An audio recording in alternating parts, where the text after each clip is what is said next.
Hello everyone. तो आज का हमारा टॉपिक है डिसलेक्सिया।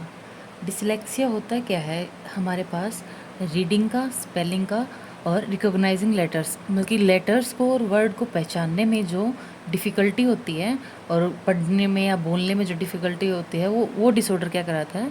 डिसलेक्सिया। एक तरीके से हम बेसिक कह सकते हैं कि ये एक लर्निंग डिसऑर्डर होता है, सीखते टाइम जो डिसऑर्डर होता है वो। इसके मेन कैरेक्टर क्या होते हैं, कैरेक्टरिस्टिक्स क्या होते हैं हमारे पास? Confusion between similar letters. Similar letters जैसे बी और डी, पी और क्यू, इनके अंदर क्या रहता है? बच्चों को कन्फ्यूज़न।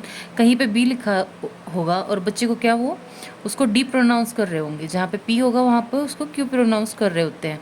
तो क्या होता है, लेटर के अंदर कन्फ्यूज़न होता है कि बच्चों को, जैसे 6 और 9 हो गए, तो इन दोनों के अंदर भी कन्फ्यूज़न क्रिएट होता है कि ये 6 है या 9। बच्चे को पढ़ने में कन्फ्यूज़न होता है।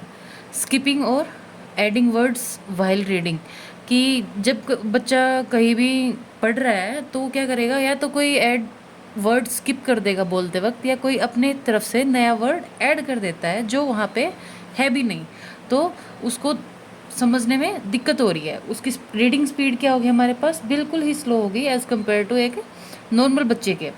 और उसकी स्पेलिंग भी क्या होंगी? अगर वो लेटर को पहचान ही अच्छे तरीके से नहीं रहा है, वो स्पेल क्या करेगा, स्पेल गलत करेगा तो वो लिखेगा क्या उन चीज़ को, तो वो उनकी स्पेलिंग भी क्या होगी? गलत होगी।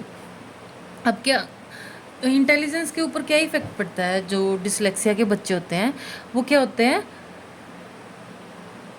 Not mentally weak. जो डिसलेक्सिया के बच्चे हों मेंटली वीक नहीं होते, ये हम समझे कि भाई वो मंदबुद्धि है या कुछ है, वो वाली चीज़ नहीं होती हमारे पास। वो क्या होते हैं, उनकी जो इंटेलिजेंस होती है, एक एवरेज बच्चे या नॉर्मल बच्चे या कई बार एवरेज भी मिलती है हमारे पास। बस उनको इन सब चीज़ों में डिफ़िकल्टी होती है, मेंटली वो बहुत ज़्यादा जो स्ट्रोंग होते हैं। टीचर्स का क्या रोल होता है? मेन एक बच्चे को सिखाने में सबसे इम्पोर्टेंट रोल टीचर का ही होता है। तो इस डिफ़िकल्टी के अंदर टीचर्स क्या करते हैं, उनको क्या करना चाहिए, करते नहीं, क्या करना चाहिए कि उनको लार्ज लेटर्स की बुक को प्रोवाइड करना चाहिए डिसलेक्सिया के बच्चों को, ताकि उनको अलग से पता चले कि ये चीज़ क्या है और ये चीज़ क्या है। बच्चों को समझानी चाहिए, डिफरेंस के बारे में बताना चाहिए।